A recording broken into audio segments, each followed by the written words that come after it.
नमस्कार, मैं हूं दीपाली मिश्रा। एक बार फिर से आप सभी का स्वागत है हमारे चैनल एस न्यूज में।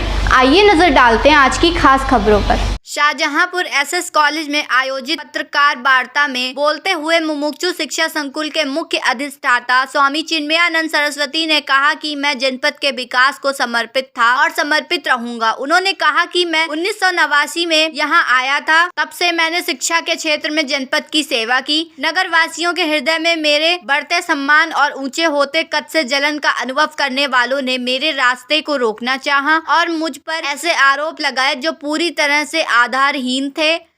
मेरे 75 वर्ष पूरे हो रहे थे और यहाँ विजय कौशल की कथा थी और 2019 का फैसला आ गया था। बोलेंगे नहीं यार। उसी समय मैंने राजनीति से पूरी तरह अपने को अलग करने की घोषणा की थी। इसलिए 2019 के बाद आप मुझे कहीं भी राजनीतिक दृष्टि से सक्रिय न पाए हैं न आगे पाए।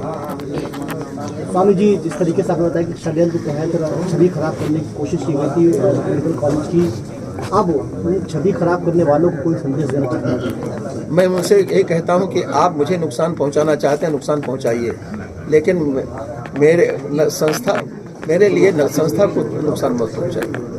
संस्था की प्रगति में बाधा न बने। मेरे खिलाफ अगर कोई नाराजगी है तो मेरे खिलाफ जो भी करना हो करें, मुझे स्वीकार है, लेकिन उसकी वजह से संस्था को किसी प्रकार की क्षति हो। हमें आश्चर्य है कि हमें बदनाम करने के लिए लॉ कॉलेज को ही माध्यम बनाया गया।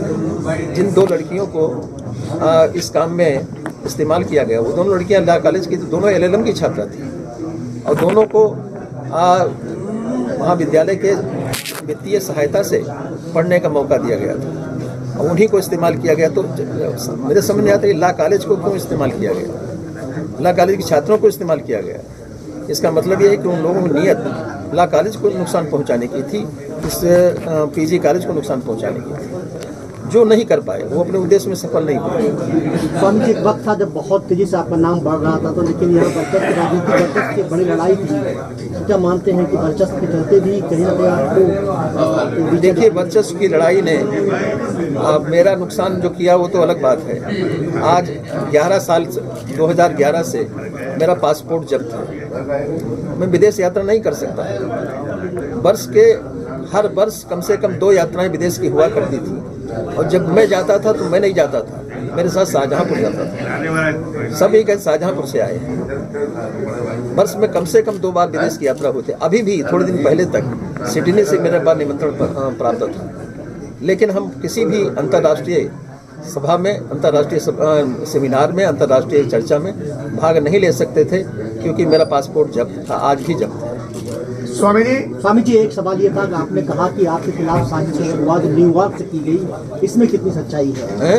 आपने कहा आपके खिलाफ साजिश की शुरुआत न्यूयॉर्क से की गई, इसमें कितनी? न्यूयॉर्क से नहीं की गई, न्यूयॉर्क में दिखाया गया था। न्यूयॉर्क में एक पर्चा बांटा गया था जिसमें हमारा और योगी का फोटो था, लेकिन मेरी ये रेप की कहानी उसमें बताई गई थी और कहा गया था ये योगी जी की चित्र। यहाँ तक कि मेरा नाम लेकर विधानसभा में भी नेता प्रतिपक्ष ने योगी के ऊपर आरोप लगाए, मेरा नाम लेकर। तो मेरा नाम राजनीतिक उद्देश्यों से इसलिए लिया गया कि योगी को नुकसान पहुंचाया जा सके, योगी के वर्चस्व को नुकसान पहुंचाया जा सके। योगी के संबंध हमारे सार्वजनिक, सभी जानते हैं हमारे योगी के क्या संबंध है। तो मुझे नुकसान कराने के पीछे मेरा नुकसान नहीं था, योगी को नुकसान पहुंचाना था। स्वामी जी, राम मंदिर में भी अग्रणी भूमिका निभाई आपने और यहाँ के एक राजनेता पर भी आरोप लगा था। उन्होंने कहा था कि मेरा मांस कुत्तों से बिछवाया जा, सच्चाई हो तो। नंबर 1 और नंबर 2, ऐसे में क्या सीधे कोई नसीहत देंगे ऐसे लोगों के लिए कि जो आपके लिए ब्रेक लगाते हैं आगे लिए? मैं समझता हूँ कि मेरे रास्ते में कोई ब्रेक लगावे, मैं उसको लेकर मुझे कोई इतराज नहीं है।